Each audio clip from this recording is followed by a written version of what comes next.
Hello everyone, कैसे हैं दोस्तों। आप लोगों का हमारे YouTube channel yes edu world में बहुत बहुत स्वागत है। दोस्तों, जो लोग सरकारी नौकरी करना चाहते हैं, परमानेंट गवर्नमेंट जॉब चाहते हैं, उनके लिए बहुत अच्छी खबर है। दोस्तों, ईएमआरएस में एकलव्य मॉडल रेजिडेंशियल स्कूल में दोस्तों वैकेंसी निकली है। 7,000 से भी ज्यादा पद हैं, 7,000 प्लस परमानेंट पोस्ट है, जिसके लिए एप्लीकेशन इनवाइट किया गया है। इसमें सभी राज्य के अभ्यर्थी अप्लाई कर सकते हैं, ऑल स्टेट के कैंडिडेट इसमें अप्लाई कर सकते हैं। इसमें टीचिंग पोस्ट भी है और नॉन टीचिंग पोस्ट भी है। अगर इसमें post wise total number of vacancies की बात की जाए तो इसमें प्रिंसिपल की वैकेंसी है, उसमें जो टोटल नंबर ऑफ पोस्ट है 225 है, 225 पद हैं। पीजीटी की वैकेंसी है, उसमें 1460 पद हैं। टीजीटी की वैकेंसी है, उसमें 3962 पद हैं, 3962 पोस्ट है। फीमेल स्टाफ नर्स की वैकेंसी है, उसमें 550 पद हैं, 550 पोस्ट है। हॉस्टल वार्डन की वैकेंसी है, इसमें 635 पोस्ट है, 635 पद हैं। अकाउंटेंट की वैकेंसी है, इसमें 61 पद हैं, 61 पोस्ट है। जूनियर सेक्रेटरिएट असिस्टेंट की वैकेंसी है, जैसे कि इसमें जो नंबर ऑफ पोस्ट है 228 है, 228 पद हैं। लैब अटेंडेंट की वैकेंसी है, इसमें जो नंबर ऑफ पोस्ट है 146 है, 146 पद हैं। जो टोटल नंबर ऑफ पोस्ट है सभी को मिला करके 7267 पद हैं, 7267 पोस्ट है, जिसके लिए एप्लीकेशन इनवाइट किया गया है।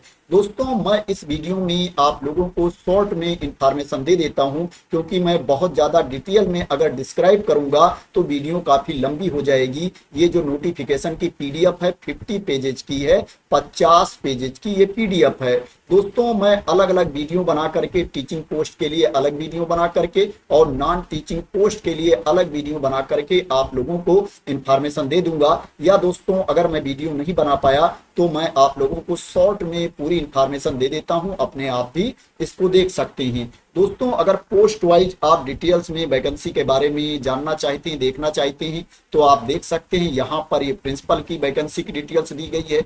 इसके नीचे आप आएंगे तो यहाँ पर पीजीटी की वैकेंसी की डिटेल्स दी गई है कि इसमें किन किन विषयों की वैकेंसी है, किस कैटेगरी में कितनी वैकेंसी है। और नीचे आप आएंगे तो यहाँ पर टीजीटी के बारे में इंफॉर्मेशन दी गई है कि टीजीटी में किन किन विषयों की वैकेंसी है, किस कैटेगरी में कितनी वैकेंसी है। और नीचे आप यहाँ पर देखेंगे तो रीजनल लैंग्वेज के बारे में इंफॉर्मेशन दी गई है, इसमें रीजनल लैंग्वेज की भी वैकेंसी है। और नीचे आप आएंगे तो यहाँ पर म्यूजिक की, आर्ट की, पीटी मेल फीमेल की, लाइब्रेरियन की वैकेंसी के बारे में इंफॉर्मेशन दी गई है। और नीचे आप आएंगे तो यहाँ पर नॉन टीचिंग पोस्ट के बारे में इंफॉर्मेशन दी गई है। जो टोटल नंबर ऑफ पोस्ट है 7,000 से भी ज्यादा है। दोस्तों, इसमें आपको सैलरी भी काफी अच्छी मिल रही है। दोस्तों, मैं आप लोगों को सैलरी भी बता देता हूं कि किस पे लेवल के अकॉर्डिंग आपको सैलरी मिलेगी। प्रिंसिपल की पोस्ट के लिए आपको पे लेवल 12 के अकॉर्डिंग सैलरी मिलेगी, पे लेवल 12 के अकॉर्डिंग आपको सैलरी मिलेगी। पीजीटी के लिए पे लेवल 8 के अकॉर्डिंग आपको सैलरी मिलेगी। टीजीटी के लिए आपको पे लेवल 7 के अकॉर्डिंग सैलरी मिलेगी। लाइब्रेरियन के लिए भी आपको पे लेवल 7 के अकॉर्डिंग सैलरी मिलेगी। Art, music, physical education teacher के लिए आपको पे लेवल 6 के अकॉर्डिंग सैलरी मिलेगी। फीमेल स्टाफ नर्स के लिए आपको पे लेवल 5 के अकॉर्डिंग सैलरी मिलेगी। हॉस्टल वार्डन के लिए भी आपको पे लेवल 5 के अकॉर्डिंग सैलरी मिलेगी। अकाउंटेंट के लिए आपको पे लेवल 6 के अकॉर्डिंग सैलरी मिलेगी। जैसे के लिए आपको पे लेवल 2 के अकॉर्डिंग सैलरी मिलेगी। लैब अटेंडेंट के लिए आपको पे लेवल 1 के अकॉर्डिंग सैलरी मिलेगी। बात करें इसके लिए आपके पास क्वालिफिकेशन क्या होना चाहिए, तो दोस्तों प्रिंसिपल के लिए आपके पास मास्टर की डिग्री होनी चाहिए, पीजी की डिग्री होनी चाहिए और उसमें 50% मार्क्स होनी चाहिए, 50% अंक होने चाहिए और आपके पास बीएड की डिग्री भी होनी चाहिए और उसमें भी 50% अंक होने चाहिए, प्लस आपको अनुभव भी होना चाहिए। जो प्रिंसिपल की पोस्ट है इसमें सभी लोग अप्लाई नहीं कर पाएंगे, ओनली एक्सपीरियंस वाले कैंडिडेट इसमें अप्लाई कर पाएंगे। 50 साल तक के कैंडिडेट इसमें एलिजिबल हैं, 50 इयर्स तक के कैंडिडेट इसमें अप्लाई कर सकते हैं, जिनको छूट नहीं मिल मिलती है, और जिनको छूट मिलती है उनको रूल के अकॉर्डिंग अपर एज लिमिट में छूट भी मिलेगी। अभी मैं बता दूंगा किसको कितनी छूट मिलेगी। दोस्तों यहाँ पर जो पीजीटी की वैकेंसी है, इसके लिए जो आपके पास क्वालिफिकेशन होना चाहिए, आपके पास मास्टर की डिग्री होनी चाहिए, पीजी की डिग्री होनी चाहिए रिलेवेंट सब्जेक्ट में, और उसमें 50% मार्क्स होनी चाहिए, 50% अंक होने चाहिए, और आपके पास बीएड की डिग्री भी होनी चाहिए। बीएड की डिग्री में भी 50% मार्क्स होने चाहिए, 50% अंक होने चाहिए। एज लिमिट की बात करें तो 40 साल तक के अभ्यर्थी इसमें अप्लाई कर सकते हैं, 40 इयर्स तक के कैंडिडेट अप्लाई कर सकते हैं। जो छूट की क्राइटेरिया के अंतर्गत आते हैं उनको क्या है, अपर एज लिमिट में छूट भी दी जाएगी। जिस विषय की आप जॉब करना चाहते हैं, जिस विषय के लिए आप अप्लाई करना चाहते हैं, वो विषय आपके पीजी लेवल पर होना चाहिए, मास्टर डिग्री में वो सब्जेक्ट आपका होना चाहिए। पीजीटी की बात करें, ट्रेंड ग्रेजुएट टीचर की बात करें, तो इसके लिए आपके पास जो क्वालिफिकेशन होना चाहिए, आपके पास ग्रेजुएशन की डिग्री होनी चाहिए, स्नातक की डिग्री आपके पास होनी चाहिए रिलेवेंट सब्जेक्ट में, और उसमें 50% मार्क्स होने चाहिए, 50% अंक होने चाहिए, और आपके पास बीएड की डिग्री भी होनी चाहिए, उसमें भी 50% अंक होने चाहिए, और आपको सीटेट भी क्वालिफाई होना चाहिए, सेंट्रल टीचर एलिजिबिलिटी टेस्ट भी आपको पास होना चाहिए। इसमें जो अपर एज लिमिट है 35 ईयर्स है, 35 साल तक के अभ्यर्थी इसमें अप्लाई कर सकते हैं, जिनको अपर एज लिमिट में छूट नहीं मिलती है। जिनको छूट मिलती है उनको रूल के अकॉर्डिंग अपर एज लिमिट में छूट भी दी जाएगी। दोस्तों ग्रेजुएशन में जो आपका सब्जेक्ट होना चाहिए, ग्रुप के अकॉर्डिंग ग्रेजुएशन में आपका सब्जेक्ट होना चाहिए। जिस विषय की आप जॉब करना चाहते हो वो विषय आपके ग्रेजुएशन में सभी साल होना चाहिए। 3 साल की डिग्री है तो तीनों साल होना चाहिए, और इसके अलावा जो 2 सब्जेक्ट और होनी चाहिए, अदर सब्जेक्ट होनी चाहिए, वो ग्रुप के अकॉर्डिंग होना चाहिए। उसके बारे में भी यहाँ पर इंफॉर्मेशन दी गई है, आप देख सकते हो।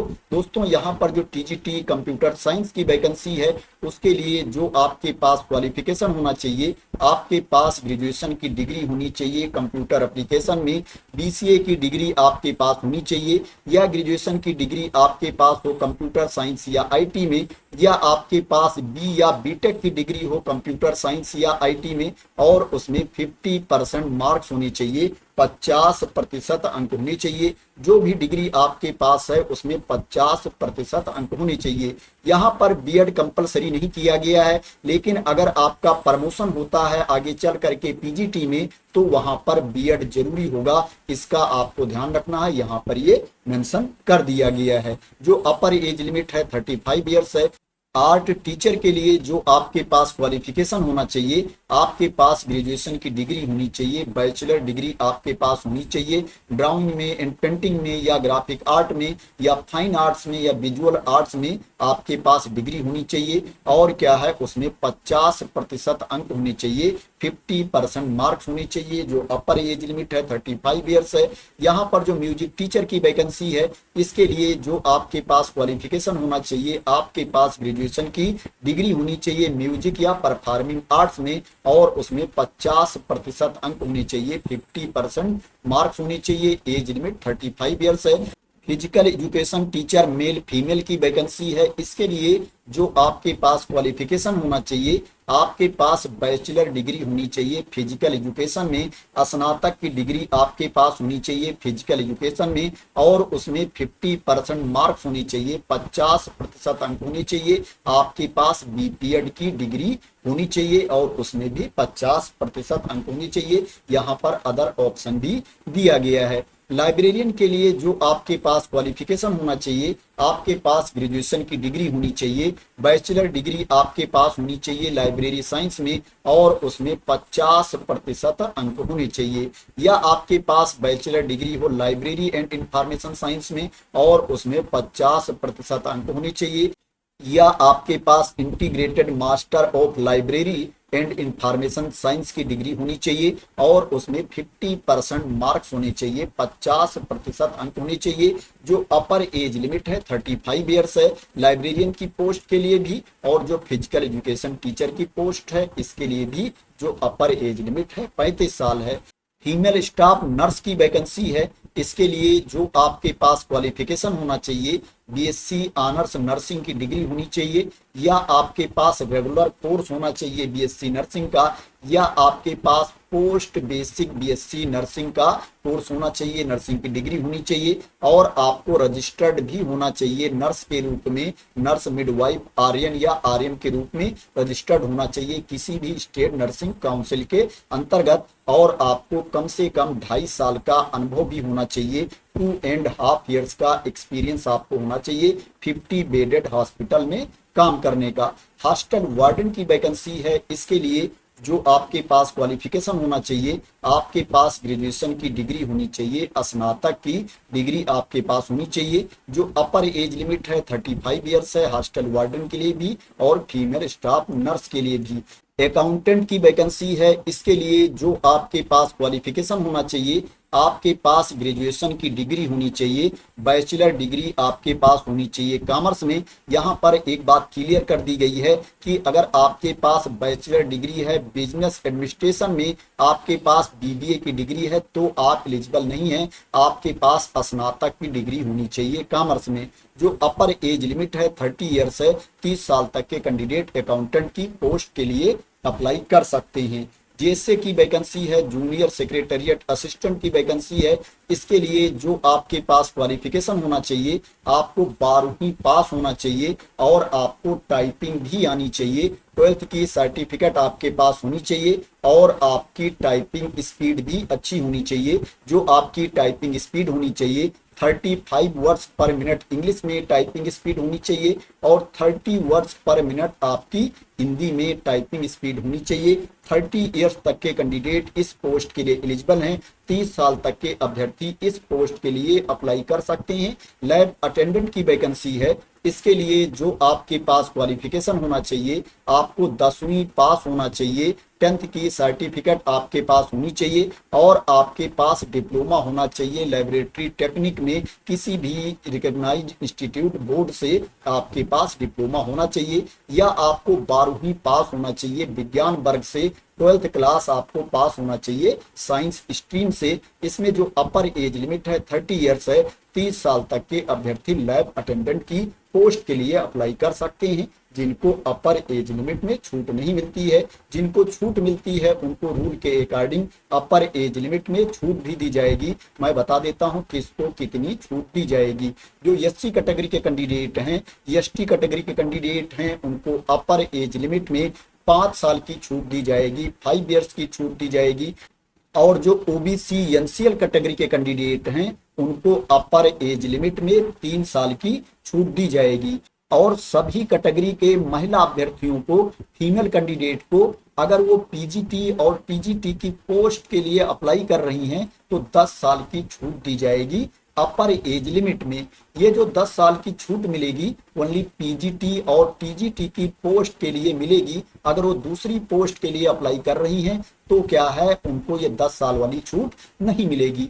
जो पीडब्ल्यूबीडी एससी एसटी कैटेगरी के कैंडिडेट हैं, उनको अपर एज लिमिट में 15 साल की छूट दी जाएगी। और जो पीडब्ल्यूबीडी ओबीसी कैटेगरी के कैंडिडेट हैं, उनको अपर एज लिमिट में 13 साल की छूट दी जाएगी। और पीडब्ल्यूबीडी जनरल कैटेगरी के कैंडिडेट को, अनरिजर्व कैटेगरी के कैंडिडेट को 10 साल की छूट दी जाएगी अपर एज लिमिट में। जो ईएमआरएस के एम्प्लॉई हैं, एकलव्य मॉडल रेजिडेंशियल स्कूल के कर्मचारी हैं, उनको भी अपर एज लिमिट में छूट दी जाएगी। प्लस एक्स सर्विसमैन को भी अपर एज लिमिट में छूट दी जाएगी, उसके बारे में भी यहाँ पर इंफॉर्मेशन दी गई है। तो दोस्तों ये एज में रिलैक्सेशन के बारे में इंफॉर्मेशन थी।